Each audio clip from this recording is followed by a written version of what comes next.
Yo, yo, yo, yo. Top of the morning to the gambling gang, man. Appreciate you guys for being here with me as always. Today is December the 20th, 2022. Crazy to think that we are the same week of Christmas. That's crazy to think about in itself. For all the people who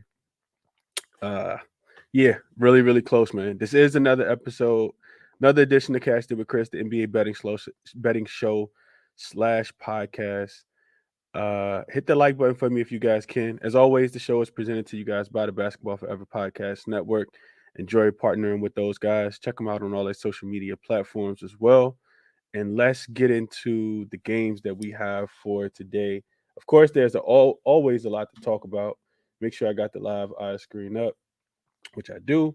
5 game card for a Tuesday, which is actually pretty good because typically we only get like 2 games. I know that a lot of the times when you get 5 games, it's really easy to kind of, break them down and attack better than when you have, a bunch of different games going on all at the same time. So I think I'm going to enjoy this Tuesday card. I still got some work to do, in all transparency. I haven't placed a bet yet, but I got some things that's in my bet slip that I'm probably going to end up playing. And one of these games I really want to focus a lot on. So real quick, as always, recap of yesterday.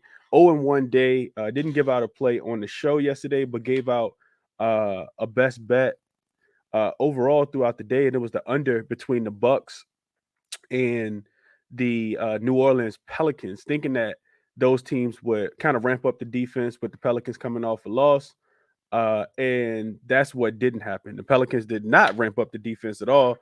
Giannis got pretty much whatever it is that he wanted last night in that game, and you see the game kind of fly over the total. And I wouldn't say fly over the total. It started off, with a lot of points being scored. I think it ended up with being 9 points over the total. I locked it in at 228, and I think the game finished at 237. So about 9 points over the total. Pelicans didn't bring their defense. I thought they had a chance to, actually win the game yesterday. But when you give up 38 to Giannis and Brook Lopez looks like Dirk Nowitzki, you're not gonna win that game. So 2 game losing streak for the Pelicans. I think they really do, miss Brandon Ingram in a game like that, and just couldn't stop Giannis. Arrested Giannis is a difficult thing to stop for sure. So 0-1 on official plays yesterday, but we're gonna get it back today. That and some, most likely. So let's talk about the games for today, man. Let's talk about the games for today. Like I said, I haven't completely broken these games down. I think yesterday was more of a player prop type day. Um, Glad I faded some of those spots, but also hit on a few personal as well. Uh, did not expect the Utah Jazz to look like a shell of themselves coming back home for for that home game. Could have been a look ahead spot in the Dallas game for the Cleveland Cavaliers, just because the Dallas team took them to overtime without Luca on Saturday, but then smack up the they smack up the Utah Jazz yesterday. So like I said, 5 game card today though. Let's get to it. Always looking forward. Let's talk about the games that we have on deck for today. So first game up. Um, well, you know what? Let me see. Okay. So first game up is the Utah Jazz. Straight back to the Utah Jazz. No rest for this team. This is the second night of a back to back for them. Also a third game in 4 nights, if I'm not mistaken. I think they played on Saturday, right? Let me check and make sure I got that right. So Utah 17th, 19th, 20th. So yeah, they had Sunday off, but they did play on Saturday. So third game in 4 nights, and back to back. And this will be their third straight road game as well. Not a spot you really looking to back a team in, but the books are almost forcing you to to take the Pistons in this spot. Not a game that I have a play on, but I will say that the Pistons are tough. They're tough at home. They typically score a lot more points. I look at this total and I see it at 232, which is a pretty high total. I would only be able to look towards the over though. The money's already kind of coming in towards the over. It's up to 233 and a half. We know that the Pistons don't play a lot of defense at home, specifically looking at their home games. They just gave up 124 to Brooklyn. 122 to Sacramento. They gave up 134 in Charlotte with that game going to overtime, of course, but 275 points scored in that game. And of course, that game was on the road, but the Lakers scored 124. This team, they just not the Grizzlies scored 122. Dallas scored 125. Excuse me, 125 in an overtime game. The Knicks scored 140. So I will only be able to look to it. I know it's the third game in 4 nights for Utah, but Utah hasn't been able to score. They scored only 97 points on Saturday against the Milwaukee Bucks, and they scored 99 points in Cleveland. So to me, you probably take all that frustration out against the Detroit team that is not going to be able to slow these guys down. I know a lot of the guys yesterday just weren't making shots in that game yesterday. Lauri Markkanen had 20 points, I think, in the first half, but went pretty quiet in the second half. Jordan Clarkson didn't shoot the ball well, only 8 for 21 from the field yesterday. Mike Conley only 3 for 8. Malik Beasley shot 1 for 9. He's typically one of the guys that provides a lot of offensive firepower for this team. Only finished with 3 points last night. So I'd be looking for those guys to bounce back, man. I think Malik Beasley has a bounce back game in this spot. You look at the other side. I know a lot of people. Shout out to my guy Vaughn. I know a lot of people been cashing on Jalen Durham rebounds.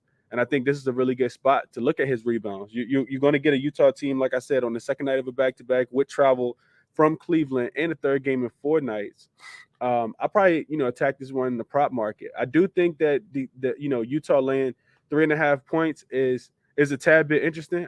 If I had to play this one, I think I'd probably wait, see if we can get money to come in on Utah, and then I'd probably take Detroit with the points if we could get it at 4.5 is what I would think in this one. Looking at schedule wise, Detroit has also covered they've covered all 4 of the most recent meetings with the outright win last year this year in Utah. They beat this team. So beat them 125 to 116. Detroit was catching 11.5 points in that game. Now you see this line all the way back down to 3.5. It kind of shows you that the line functionality tells you that Detroit is the right side in this one, especially third game in 4 nights back-to-back for Utah. So, like I said, didn't play this one, but that's the way I'd be looking in this one. Probably Jalen Durham rebounds, probably a solid bounce-back spot for Malik Beasley. And Bogdanovich. Bogdanovich has been killing, so I couldn't talk anybody off Bogdanovich points. So that's what I got for you guys in that one. Let's see. Yeah, that's what I got for you guys there. Next game up, and I haven't done too much work on this game at all. The Warriors and the Knicks. So Knicks coming back home. Nice little road trip that was really, really, really well for them. This Golden State team still shorthanded. They did go to Toronto and get a really confidence booster win the other day against the Toronto Raptors. Beat the brakes off the Raptors. Honestly, they're now just 4-13 against the spread on the road. Though you get the Knicks coming back home, laying 4.5 points with it. Not the greatest. They typically they function better on the road. That was one of the questions I saw asked to Jalen Brunson in post-game interview after they beat the Indiana Pacers on Sunday. Asked them why they function better as a road team than a home team. And he said, when you're on the road, it's just everybody against you. You're going into a hostile environment. And I think some of those teams, some teams in the NBA really embrace that role of being a dog on the road. And when you come back home, he talked about it. You get comfortable, right? This Knicks team is one of the hottest teams in the league right now. They're 8-1-1 ATS last 10 against the spread, and 8-2 straight up. So now they're coming back home. They're also 16-12-2 against the spread, just in general. But now they're coming back home, and they're coming back home off of 3 straight road games. Won all of them, covered every spread. Beat Sacramento at home last week. Beat Charlotte at home last week, covered the spread. Atlanta, same thing. Cleveland, same thing. Now you're asking them to win the game by 2 possessions against a feisty Golden State team at best. To me, in this one, I'd be looking towards Brunson. I think Brunson has a really good game. And the reason why I say Brunson has a good game is because I think Golden State probably takes this game serious. And if they take it serious, Draymond Green, who's listed as probable in this game, is probably going to be guarding Julius Randle. If Draymond Green's guarding Julius Randle, you got to pivot off of Draymond Green, off of Julius Randle, and look towards one of those guards. I think it's a Brunson game. I think Brunson has a really, really solid game. Not sure what his point prop is at, but that's the way I'd be looking in this one. Warriors also 4-0 ATS their last four in New York. I mean, everybody gets up to play, in the Garden. And I think the Knicks, if I had to guess, I would say the Warriors have been watching the Knicks. They know what the Knicks have been doing recently. So they got a lot to prove too. Guys like Jordan Poole. We know that the Knicks typically struggle against guards. Poole just had a career high 43 points in Toronto the other day. So, I'll probably be looking towards Jordan Poole to kind of keep it going in that one.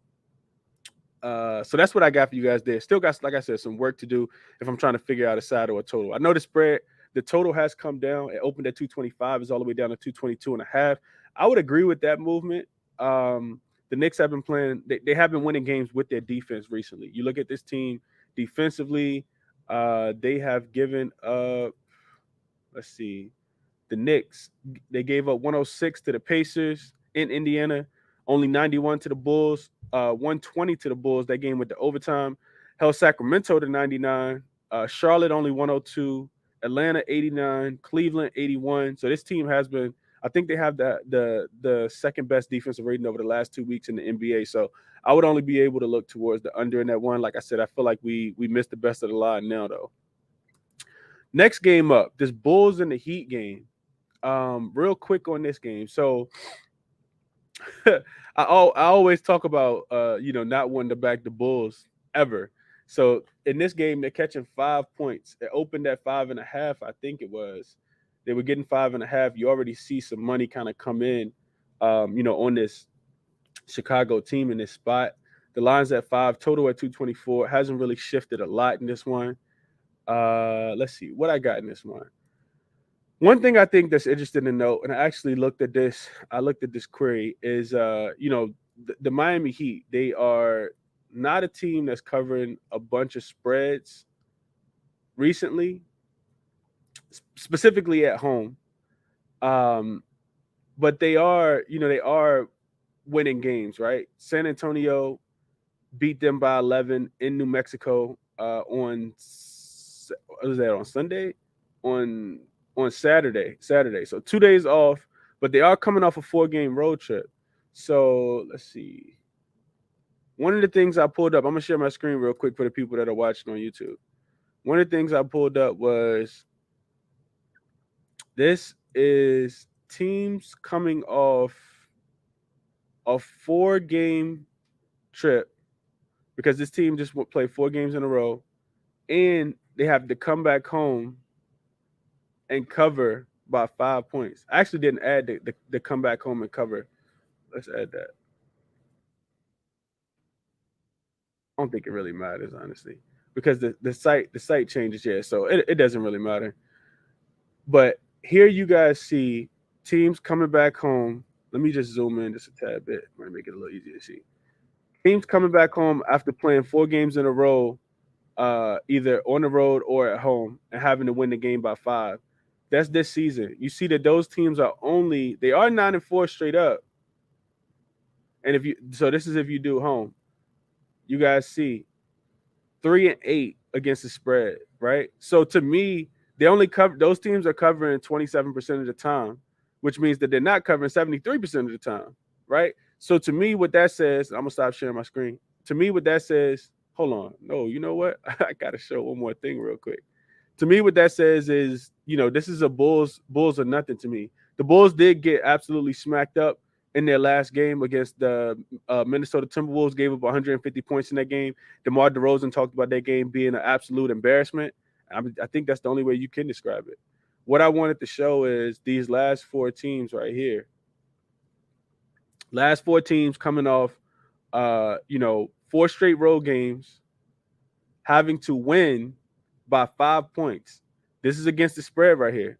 The last 4 times they have not covered. Shout out to the Kings losing that game straight up last night to the Charlotte Hornets. One of the reasons I talked about not being able to back the Sacramento Kings in that spot. Also the Celtics coming back home, lost to the Magic. The Bulls coming back home, lost to the Wizards. The Heat coming back home lost to the Pistons, right? You see all the ATS losses in here, right? So one of the reasons why I think people might think that it's real easy to back Miami in this spot, and it could be. We know that they always have an extensive injury report. A lot of guys going to be on the injury report. That's just the way that Spoelstra and Pat Riley like to handle the manipulation of the injury report. We do know a few of those guys that are in though, and I'll give you guys that information if people don't have it. Let's see. So Vincent is still out.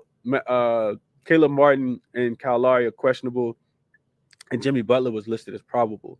So I think they probably have a full squad in this one, but I feel like the Bulls after getting embarrassed, like this isn't too much. You gotta like SDQL. The Bulls after getting embarrassed the way that they look in that last game, giving up 150 points, allowing the Timberwolves to shoot 67% from the field the other day. To me, it's got to be Bulls or nothing. Got to be Bulls or nothing. You got to fade the Heat in this spot, but I'm probably not gonna play this one. Really, really strong lean towards the Bulls plus the 5 though. Wizards and the Suns. We don't know the status of Devin Booker. He did not play in the game last night.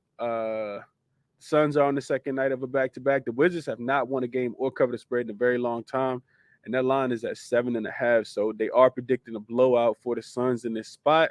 I don't think so though. I would probably be looking towards the Wizards in this one. I know nobody's gonna want to probably won't like that play.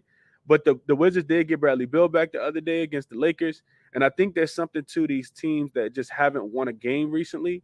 I'd be looking at the Wizards plus the points in this one. I think that the Wizards, I know that they have been god awful, but eventually, it's ebbs and flows, right? Eventually, you got to get a win. Eventually, you got to at least cover a spread. And this team is, the Washington Wizards are 0-10, last 10, 2-7-1 against the spread, last 10 as well. This could be a look-ahead game for the Phoenix Suns. The Phoenix Suns do have the Memphis Grizzlies on deck, another home game. This will be their third straight home game for the Phoenix Suns in the game tonight. You look at this Washington Wizards team, like I said, they've lost the last 10. They did cover the spread against the Lakers, only losing that game by 2 points. I think they could keep this game close as well, especially if Devin Booker's ruled out in this one. So that's what I got for you guys there. Last game up that I wanted to talk about, and the game that I'm really, really close to betting is this Memphis Grizzlies and the Denver Nuggets game.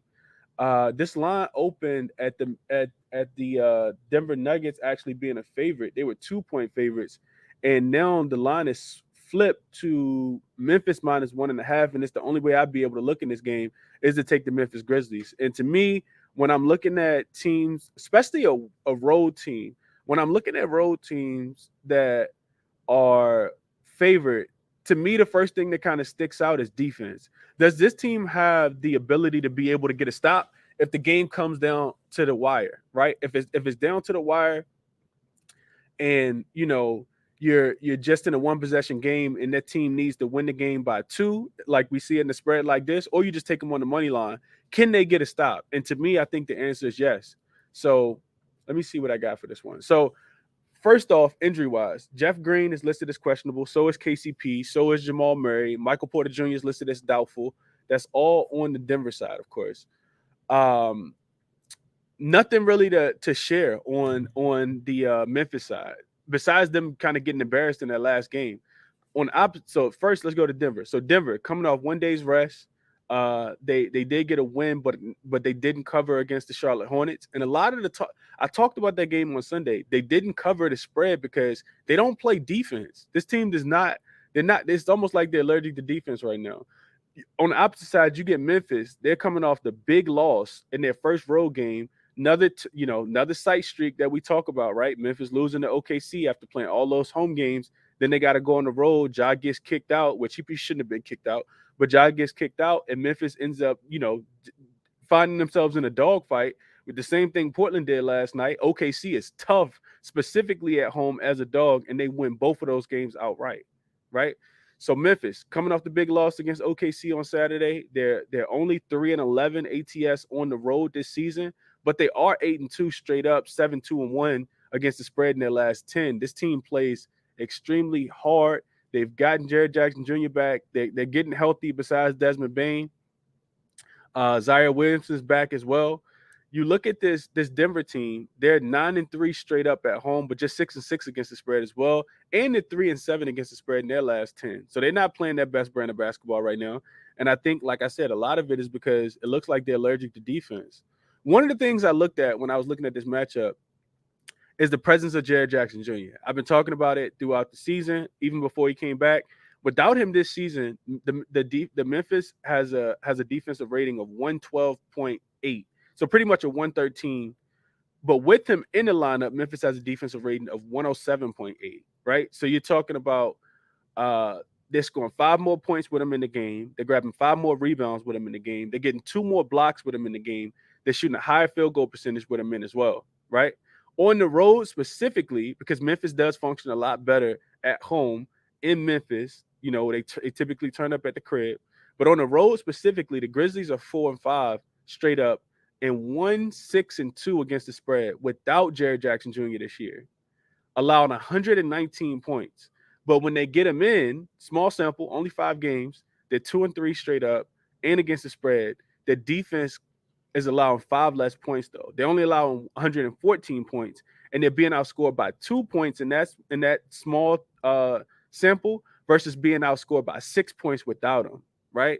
Denver on the opposite side, they're also 0-2 straight up and against the spread this season in home games where the spread is minus, where they're having to cover 4.5, or where the spread is them covering 4.5 all the way down to them being a dog. Right, so they typically don't play as well when you have a 1 or 2 possession game and they have to cover. Also, back-to-back ATS losses to teams that have a home. Back-to-back losses versus teams at home versus a team that has a 50% win percentage or better. So they haven't covered the last 2 spreads against teams that are winning games right now. Another big thing I think is interesting to note is defensive and offensive rating. Memphis, 5th best offensive rating last 2 weeks. Denver, 3rd best offensive rating. So 2 highly capable teams as far as scoring. Memphis being 5th, Denver being 3rd. On the opposite side, you look at Memphis defense. Memphis has the best defensive rating the last 2 weeks. Denver has the 21st defensive rating the last 2 weeks. So that's the big jump for me. I want the team that's going to play defense in this game. One of the things I also looked at was, because we know Memphis is in a pretty funky spot. So one of the things I looked at, I'm going to share my screen.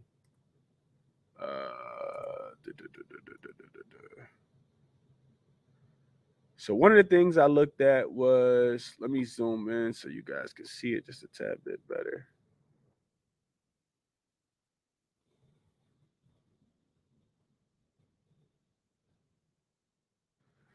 So what you guys see here is teams off a previous loss, and they were favored by 10 points or more, and then now they're an away favorite, and they have more rest than their opponent, because the Memphis Grizzlies, they played on Saturday and the Denver Nuggets played on Sunday.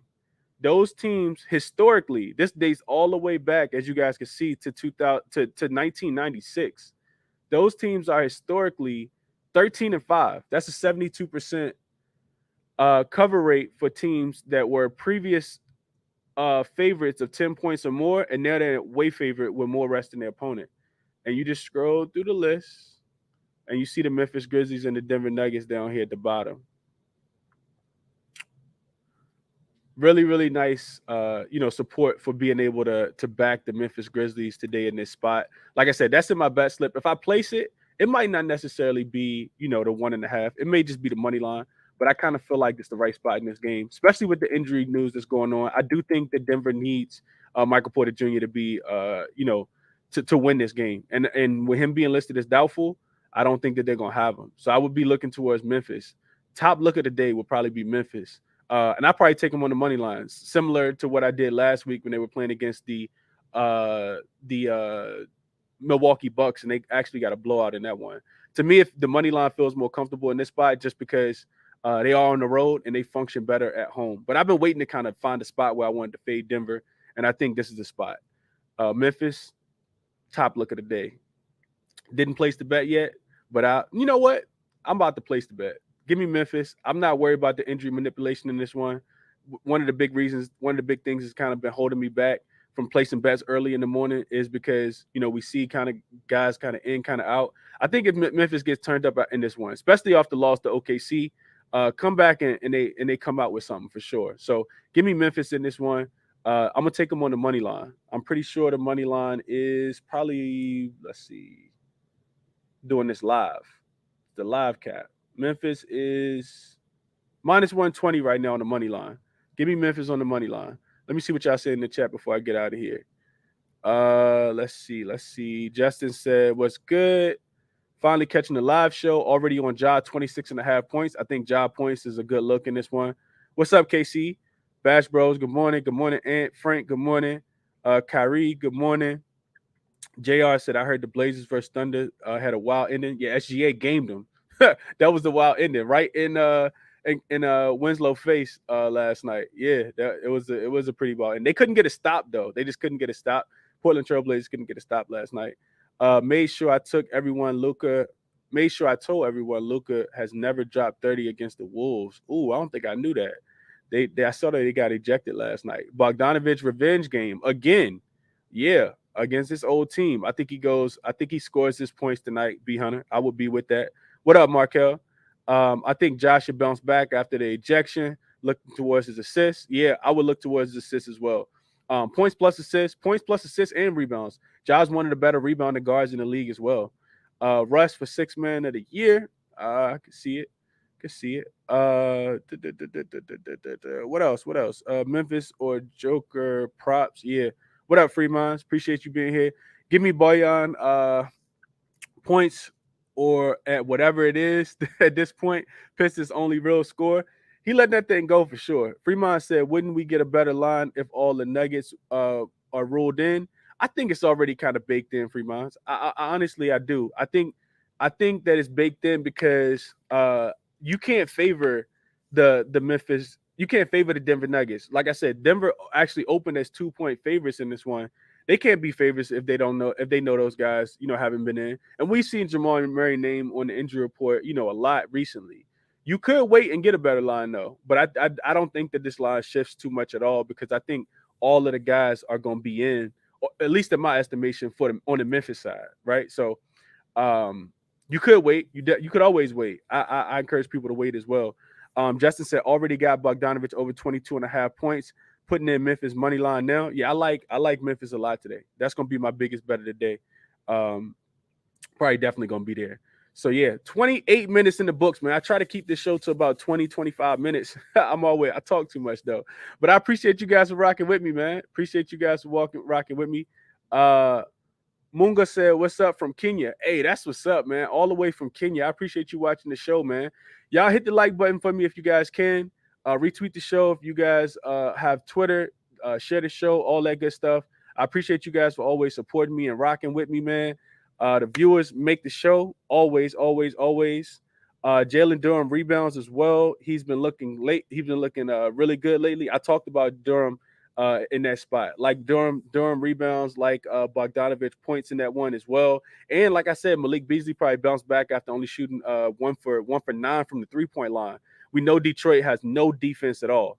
So yeah, I like that spot as well, man. Like the spots that you guys are looking at as well. Let's get some cash today, man. Let's get some cash today. That's what we're here for. Like I said, nice little 5-game card. I got some more work to do, but best of luck to you guys, man. I will be doing a show this evening, 5:15, as always. The Crispy Captain NBA show. So tune back in with me then. Best of luck to you guys and all your action. In the show the same way I always do. None of this is financial consultation. It's theory, logic, queries, SDQL, eye test, database stuff. Best of luck to you guys. Bet with your head and not over it, man. Best of luck to you guys today. Back at 5:15 Eastern time.